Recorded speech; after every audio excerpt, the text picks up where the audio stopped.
So, welcome everybody to the fourth Open Game Data Open Office Hours session. Fourth, fifth? Already losing track. That's a good sign. Just a reminder of what these things are. So these are part of the Open Game Data community where we're trying to bring together people who work with game data, which is data that's compiled from in and around games to help us understand thinking, learning, decision-making of humans.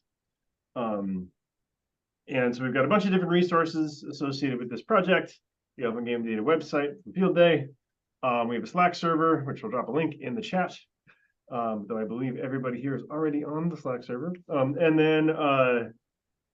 also have these open office hour sessions where we're trying to sort of show off and showcase different people's approaches to using data in games.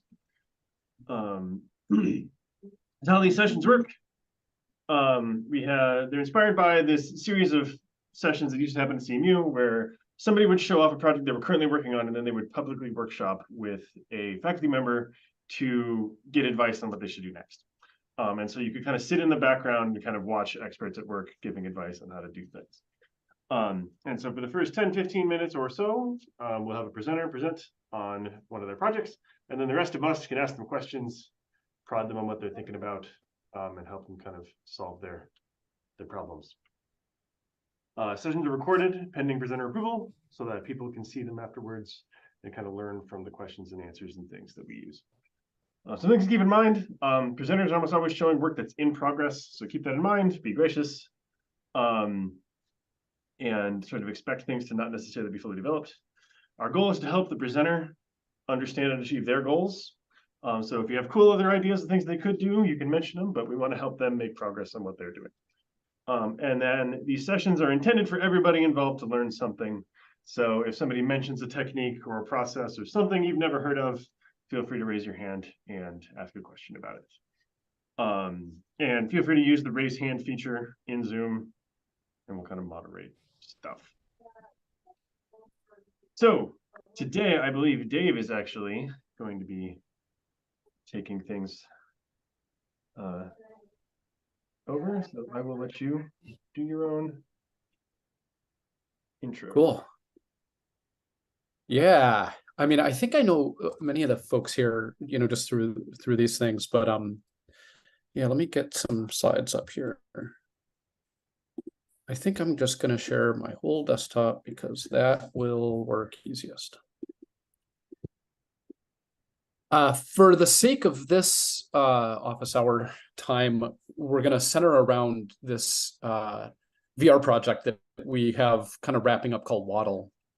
To put some context around this, so I'm at a group called Field Day Lab. We're at the University of Wisconsin-Madison. And in a nutshell, we make, and study learning games, and that's what our whole team does. So we've got a pretty sizable on-staff production team, and then we also have a research team, and those two kind of intersect across a bunch of projects.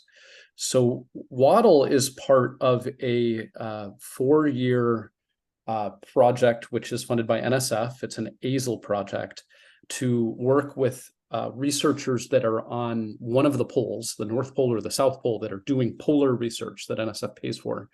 And we're just trying to communicate that research to the public. So Waddle is one of the 4 projects that came out of that. It's kind of nearing the end of its development cycle as we move on to some other ones. So we've got some studies that we've done with this, and we're just starting to get some data back. But what we're going to see is, though we've learned some cool things about Waddle, which are kind of fun, and I thought we would, get to explore, we also are just full of these open-ended questions right now.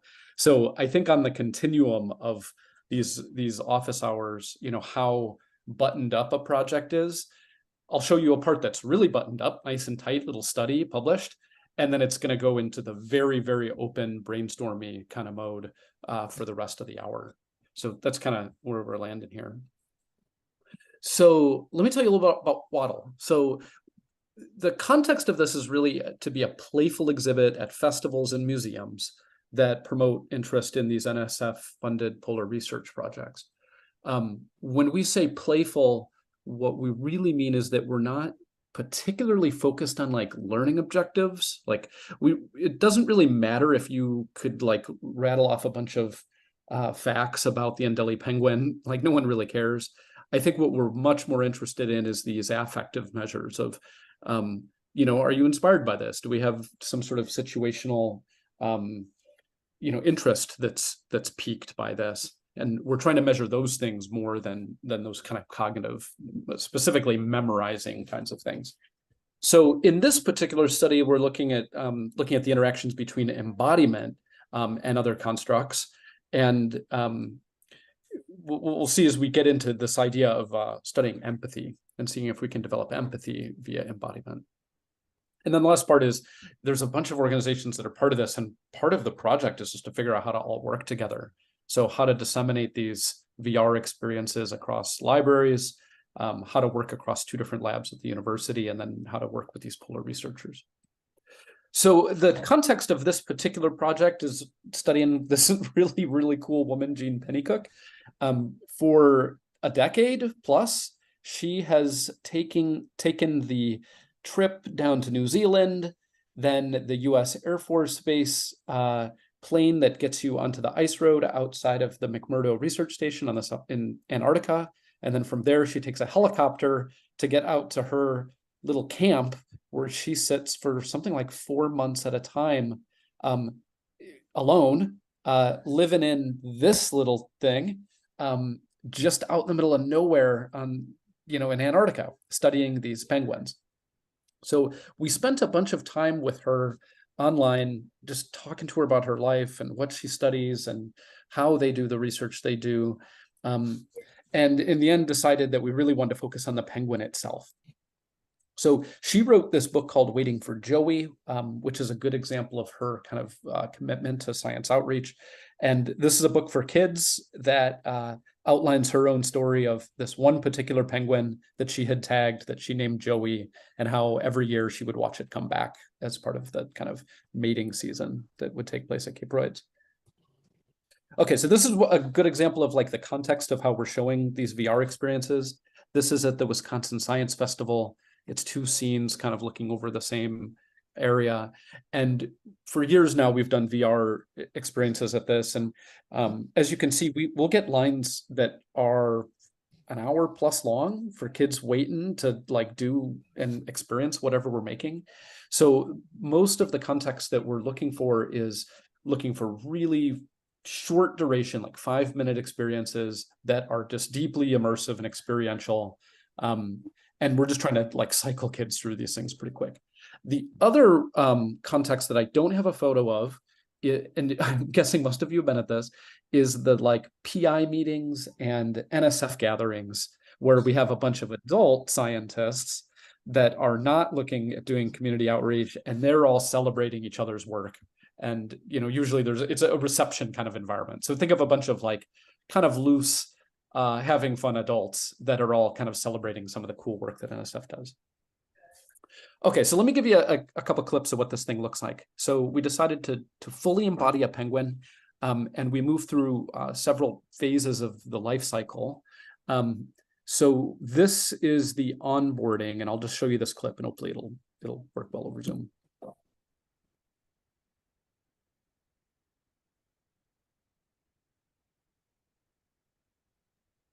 We're using hand tracking to control your flippers, and you can't see it right now, but you'd have a beak in front of your nose. And to move through the environment, you waddle. You literally move your head back and forth.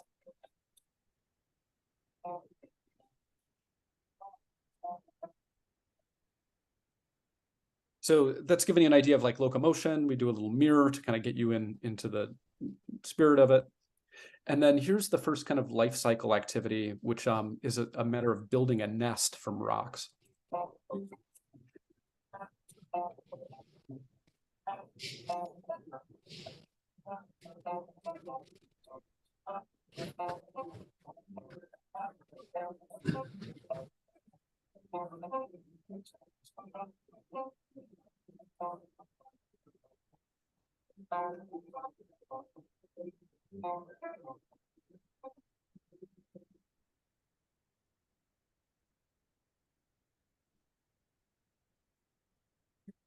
So in VR, you stand about 20 inches tall. So it's kind of a strange effect. It's kind of like the ground is where your hips are at, and you're waddling and you're bending over, and your little beak, if it touches a rock, will pick it up and move it. You notice that some of the penguins have armbands, and those are the guide penguins that are designed to particularly like teach you what it is you're supposed to be doing in this environment. Next, let's take a look at the mating dance.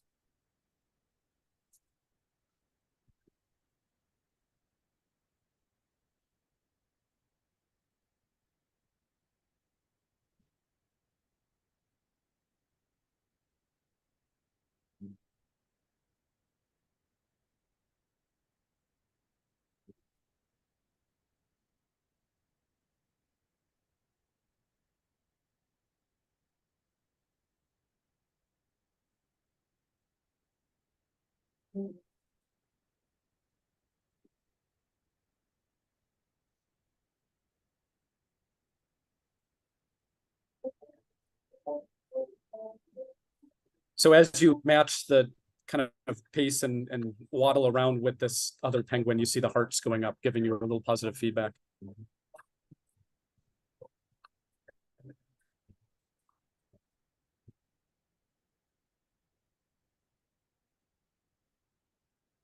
Okay, and then the last part of this, we're going to defend our nest against the skuas, which are the natural predator. One of the things that people don't know about penguins is that they are surprisingly metal. Like they do this action we ended up calling flipper bashing, where they move their flipper back and forth really rapidly. And I mean, there's like blood everywhere. They get it's incredible how like strong their little flippers are. So that's how they defend themselves against the predators. So let's take a look at that clip.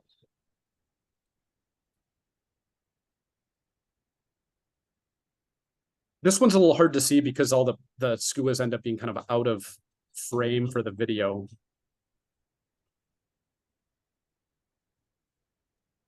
That is such a pet peeve with me, that like your video is always like this view, never that part. Uh-huh.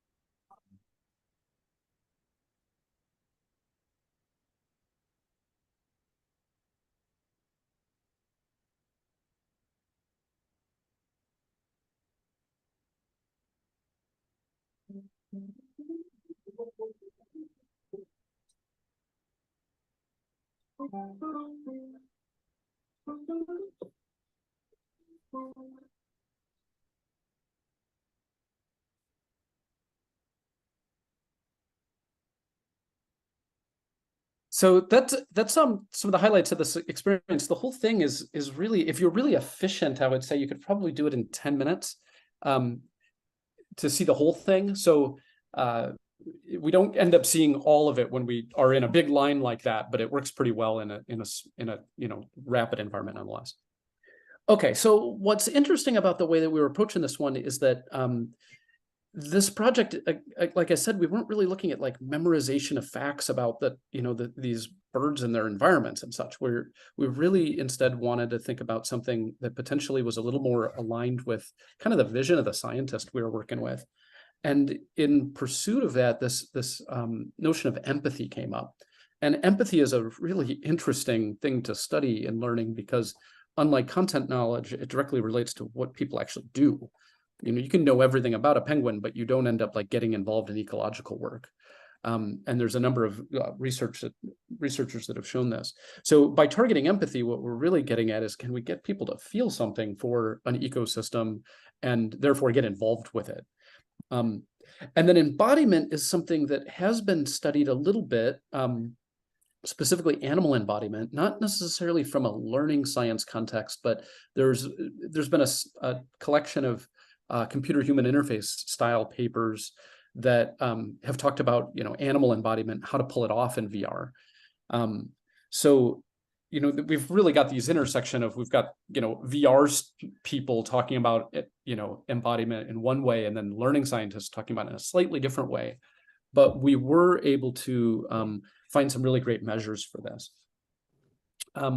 One thing that I will mention is that there's this term visiomotor synchrony that was really helpful. In some of the other studies that we found, they were trying to embody animals like beavers, and they ran into all kinds of problems with this because beavers are down on all fours and their head is looking up. And just by the nature of that, like body position, it's not lining up very well with a human who's standing up with a VR headset on. And it was by pure coincidence that we were trying to embody a penguin, which happens to be standing up, feet below, you know, just on two legs, and having flippers approximately where arms are at. You know, the joints are kind of weird. And their eyes are about where their, you know, your eyes would be. And all we had to do is translate you, you know, down a little bit, make you short. Okay, so some of the questions we had were, can we, you know, create this environment that will produce an embodied experience of a penguin? And can we measure it? And then does that relate to, and can we create an experience that produces any empathetic increases in participants? And then finally, the last part was, are those two connected in some way? Like, is it possible that by creating more embodiment, we would see more empathy created? So 20-minute VR experience, we were using hand tracking and not the hand controllers. We had 43 participants. These were, you know, younger kids. Pre-post survey instruments, and then we just did a bunch of stats on it. So at the kind of the summary stuff, it rolls out pretty quickly. Like, were we able to create embodiment? And yeah, I think so. By taking the scale that we had and kind of zero centering it, where a 0 would be a neutral effect and a negative would be not feeling embodied, feeling like you were, you know, in your own body. You know, we saw a positive score of 27.2, you know, on average. So overall, the whole scale was pushed in the positive direction. So yes, we were we were having some sense of embodiment by our participants. Okay, what about empathy? Well, yeah, if we just measure pre and post empathy, again, using another measure that I can give you a link to, we see a significant increase. So after playing this, people felt more empathetic to penguins. The correlation between the two is a little shakier, to say the least. I mean, so there was a relationship here, but the correlation is like a 0.264 using Pearson's. So this is a very low correlation. I liked flipping it around a little bit and kind of doing it in the R² way, because it allows you to say the statement, you know, that embodiment accounted for about 7% of the variance that we saw pre to post. So maybe, you know, there's an effect here that's interesting, but I'm really curious where the other 93% are coming from. And that's probably a nice spot for us to kind of launch into talking more telemetry kind of data. Okay, so everything about Waddle is hooked into open game data right now. So every month a data set pops out. Waddle is now available on the App Lab, as well as through, you know, the kind of lightweight distribution we're doing through the Wisconsin Library Network. So I believe last month there were something like 1,500 sessions that kind of happened organically, and are now being logged. So a change that we had to make to open game data to support Waddle is that we really wanted to track not only the like traditional telemetry events, like whether or not you made a choice or you activated something or moved to the left or the right, but we also wanted to activate and record the high frequency signals that are generated by VR. So particularly the position and rotation of the head and both hands. So in both of those, we log those at a high frame rate, and kind of send them off as a big package where, we've got a couple seconds worth of data that's all shoved together into one big JSON package and then store it so it can be taken apart and played with later. So now is where we're kind of getting into the next phase of this, which is we're really asking this high level question, which is, how do we use VR signals for educational data mining? Like, how could these signals be used? The unique kind of, high frequency signals that we get from VR that we don't get from video games the same way. So we're really looking at kind of three parts of it. We want to figure out new ways to visualize it. I'd love to figure out some way to understand affect and detect it. Like, can we figure out if someone's frustrated or bored or struggling? Or things like embodiment, could we derive that from telemetry itself? And then obviously cognition, we want to figure out some way to do stealth assessment within this and measure what someone knows or believes.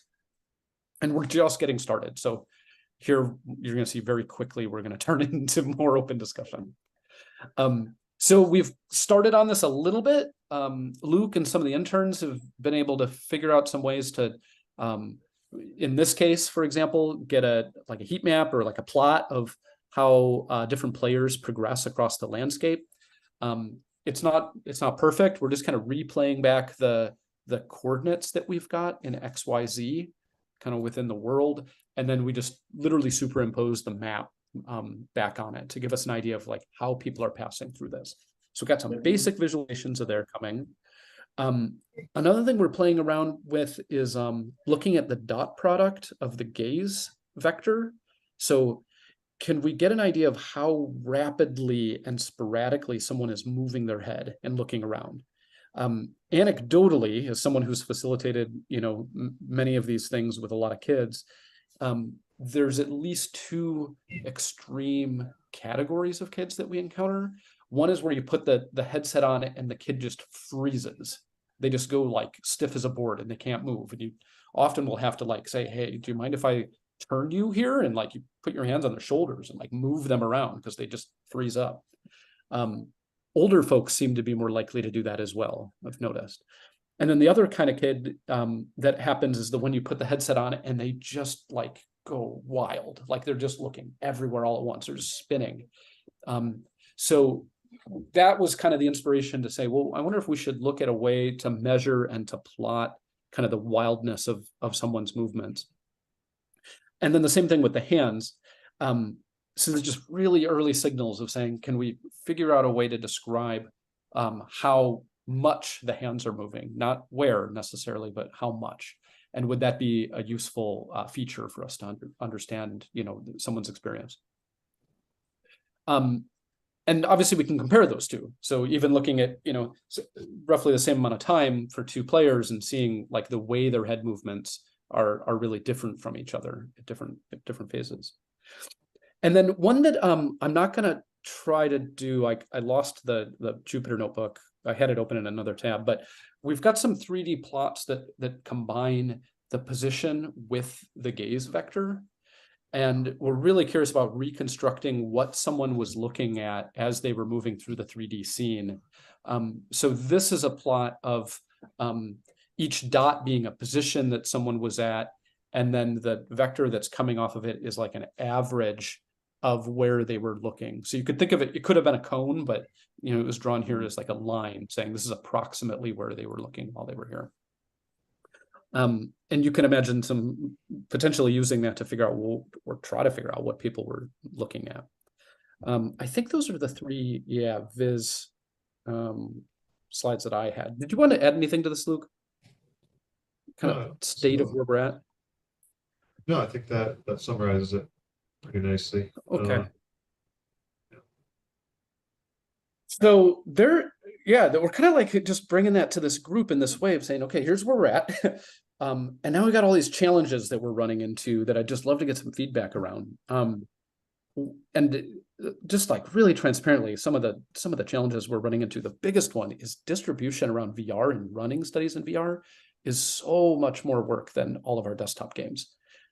I've been spoiled by the fact that all the other games on Open Game Data, we can launch a version on Monday and data starts coming in instantaneously from when we launch it. It's just kids are just playing it all the time. Everything with VR so far has been an uphill battle to get participants together. So we're really curious about new ways to approach that. And then we're definitely looking at new ways of visualizing VR and trying to get an understanding of what other people have done and what have been useful signals, if anybody knows, for educational data mining, potentially thinking about it as even a multimodal signal.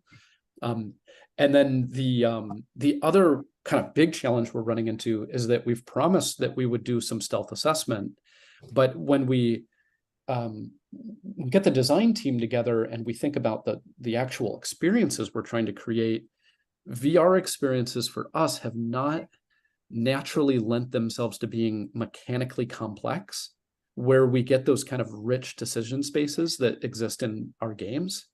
And instead, we're getting these more playful, kind of just immersive experiences that are more of like, you know, putting on a costume. Or we've got one where you're flying through space, but there isn't like a decision structure that has been really naturally compatible with evidence-centered design or stealth assessment or any of the normal things that I would think of that would generate really good signals. So I think if you were all ready, I'd like to just kind of stop with the slides there and hopefully dig into some of those questions and see if you've got any insights on where we can go. How many people do you have in, like, how many users worth of data is in that open game data VR data set right now? Well, like I said, the most recent one we have is about 1,500 sessions for last month for Waddle. Yeah. I don't know how many of those are real, but I think Sure. what we're seeing is that people are just finding it on App Lab. So we are getting a little bit of organic traffic. Yeah. If I had a guess compared to like any of our other games, though, it's about a 1 to 10 ratio of the sessions are actual sessions. Most of them are kind of bounces, but we haven't dug in yet. Like how many bounce in like a minute or two, but like you Exactly. very likely could be the largest open data set of VR user data in the world. I wouldn't be surprised. Hopefully we will be shortly if we're not. Yeah, because we're going to have a bunch of these that are all streaming. So it's possible you're actually encountering a bunch of problems that have only been encountered publicly for the first time now. I'm sure that people like Meta and them have some thoughts, but that's kind of cool. We have one other one online, which was the Exploring the Universe from Antarctica. This is one where you start at the Ice Cube Neutrino Observatory and then chase a neutrino out to a neutron star. Again, though, very small decision space and a little bit of organic pickup. And then we've got another one that'll be coming out here kind of early Q1 of 2024. Which is internally we're just calling it weather station, but it's the people that go down to the South Pole and maintain the different weather stations that are there. So it's kind of job simulator style activities, like point the solar panel toward the sun and like pull out the bad component and put a new component in. You know, they're really kind of simple interactions, but same questions. How do we assess knowledge? How do we visualize it? How do we get more plays? So you were talking, there's kind of two things that you mentioned that both made me think of the same thing. So hopefully it'll help. You're talking about building empathy through the gameplay, as well as not lending itself to decision points in there. Have you played, it's called, I think it's Endling. It's a game where you inhabit a fox, a mother fox trying to raise her cubs through winter. If you're talking about building empathy, that game will break your heart. Like I see somebody's nodding. I've played a bit. And so like it both builds empathy, but there's also decision, like there's things you have to do that have repercussions on the gameplay that I think could be replicated in a similar fashion, because especially like with penguins, you know, if you're the parent that goes off to feed, for example, right, and you don't return, you know, that there's decision points here, there's gameplay areas, and that one of the things that immediately my first thought when I saw I love the waddling to move motion, but then my first thought was like, are you going to let me get in the water and have that experience of like, this is what I evolved for, like I can fly now, like it's a night and day difference from how I'm locomoting on ground versus in the water. And so I just think there's a lot of space there. Obviously, I would love to have the budget to just do everything. I know the realities of doing this type of development, so I'm not at all complaining here, but just opening up that I think there might be room to build those areas for frustration and failure without making it, you know, a Twitch style gameplay where, you know, you're testing my coordination, but I'm actually making decisions. You know, do I go out and hunt more, or do I have enough and I go back to feed? If I go back too soon, I don't have enough food to make it through the winter when I'm puking up the food for my mate. But if I feed too long, then what if they starve? Like, there's all sorts of balancing acts that you can absolutely, I think, integrate decision points and make for fun, immersive gameplay. Yeah, that's great. I wonder if the challenge around like decision points, really what you're talking about more about the decision points is really more just variance, right? Like, is there a space in which decisions and or player behavior variance can exist? And then if it does exist, does that variance relate to external measures? Like, that's essentially the assessment question. And I wonder if the bigger tension there is not so much that it's VR and more that it's kind of stuck in this Disney World 5-minute experience throughput problem. Yeah. Because that very much limits experiential space. And there's actually a lot of stuff they talk about in like theme park design that causes that. Maurice? Yeah. So like the thing that I was just gonna add on there real quick is because if I were to ask you just like directly, like, so what are the decisions that the player is making in this experience? like I don't really know what, like, if there's currently in its current state like decisions that are being made aside from like, or at least not cognitively. They're not like, oh, I want to do this instead of this, right? So there's not even, so for like the branching of that. So that's kind of like the first thing I'd be like, I would like to see more of that, because then we can kind of like understand a little bit more of like what informs that decision and how, like, why they chose this instead of this. And then you have kind of like that comparison. Yeah. I had a couple other really quick notes here, just because you asked like a few questions through your like little presentation. Yeah, I've got the whole panel of, I just kind of threw it at everything. So I was just taking notes along the way.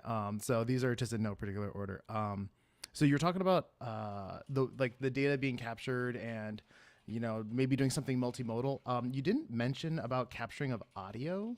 One thing I would be interested to know is, like, you know, is the player like reacting to something that's happening in the game? Are they like saying like, oh wow, that's really cool, or oh, that's frustrating, or that's hard? And like, is there some kind of like extra layer of like just literally the language of what they're saying, or if they're doing like an exclamation of like, wow? Those are other elements that might, I don't know, just like one more stream to kind of consider as you're navigating that. Then one of the approaches that I've been leaning into, and not that it's not that it's been helpful, because I think it introduces its own challenges. I've been trying to think about just like in like common language, like what are we trying to observe? Like we have all this data that's available to us, but to ask ourselves, okay, are they having fun? And then just asking ourselves, well, what does fun look like? And it kind of like ignoring the data for a moment. And then once you have kind of just this, again, this narrative model of what that might be, then trying to find the data that's available to serve as a proxy for that. So just kind of like instead of bottom up, like top down. Again, that introduces a whole bunch of other challenges, but that has been something that I found value in, at least considering. And then the last thing, you were talking about distribution and just how to like get more VR opportunities out there. So for collecting data, and you probably already thought of this, but like, I imagine a world in which you have like a single VR headset, like posted up as, I don't know, is Toys R Us still a thing? Like, but like you have like you have like a booth or something that's just like, oh yeah, hey, go ahead. Like if there's like an educational toy store or something. I'm just trying to think of like places where, because like right now with a lot of y'all's other games, like the ease of distribution is like incredible, but because the VR actually requires the equipment to like really like play it, you kind of like need like a place where it's like, all right, there's a VR headset that we have like part of our budget is set aside and it's actually sitting in this place, and we have a partnership with whoever is holding on to this, and maybe the the consent form is actually part of the experience where they actually have to be like, all right, are you at least 13 years old, are you whatever, and then maybe that becomes another avenue. Like I said, you probably already thought of that. I was thinking of like Mall of America, like just like the number of people that come through and are like poking around, just like having fun with things. And if there's a VR headset to try out, I mean, that's the first time I tried VR. Is I was walking like past the Microsoft store, and they're like, "Oh, here, try this on. Here's this like really cool like whale experience," and I was like, "Okay," and like the sound and stuff was like, so they got me for like 10-15 minutes just trying it out, and that is all I got. Bring back the in-mall demo docs. Are you guys in museums? No. I can speak to that a little bit because I have been working that angle for a couple of years now, and I will say that generally speaking, museums are not excited about VR for a lot of reasons. Like it really is swimming upstream because first off, it's not a exhibit that's a hands-on thing. So that just the fact that you're already, doing this digital thing is already like, it's not like a big out in the open digital thing. It's like so that leads to number two, which is museums are pro collaboration and interaction. So anything that's an individual experience in VR is like really against that. The third one is the maintenance and kind of setup is really hard. So people have built booths and things like that, but none of them have really survived. And then the fourth one is staffing ends up just being nonstop all day long. So the amount of staff you need for like a whole exhibit compared to like one VR headset is like equivalent. So museums have been hard. So we have been and have, as part of this project, a partnership with the Wisconsin library system. So we're thinking that maybe the informal, specifically small library setup is the way to go. So the thing that I'm hoping would happen, and I'll say we're a year into this and it hasn't really happened yet, would be the kind of living room-like environments that exist in some small libraries with a headset that's kind of floating around and a couple kids grabbing it, or easy checkout to play with it for a few hours. Practically what it's looked like has been more planned events. Like we're going to have VR or game night on Thursday at 5. And then it's, again, all hands on deck, lots of staff and or volunteers. So again, it's like a lot of open-ended questions right now, not a lot of nailed it conclusions. And some of it might just be culture. Some of it might be, getting the right equipment, the right training, the right something to get the snowball going. But libraries are where we're investing right now. So are these experiences available like on Meta's store as a free download? Yeah. And you haven't seen much uptake there? A little bit. Like I said, we had 1,500 sessions last month, but it just pales in comparison to the kind of distribution we get from BrainPop and on Chromebooks and stuff. So it's really a matter of like trying to just grow that. That's what was going to be my follow-up is what have you done outside of Meta's kind of walled garden to try and drive people that already have a headset at home?